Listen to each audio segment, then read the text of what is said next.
Nashukuru Serikali ya Mapinduzi Zanzibar na Hospitali ya Taifa ya Muhimbili, Vodacom Tanzania Foundation kwa kutuletea matibabu katika kisiwa chetu cha Zanzibar, ambacho kimetufanya sisi tuweze kuyafurahia matibabu haya, kwa sababu ametusababisha sisi kuja kufanya matibabu bila ya gharama yoyote.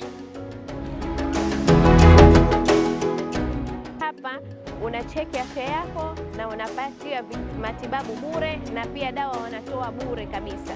Kwa hiyo wewe unakuja unacheki afya yako, kila kitu ni bure. Pia napenda kuwashauri na wenzangu waliokuwa mitaani ambao mpaka leo hii hawajafika katika kucheki afya zao, na washauri waje wacheki afya zao, na kesho ndio mwisho. Kwa hiyo nawaomba msipoteze hii fursa.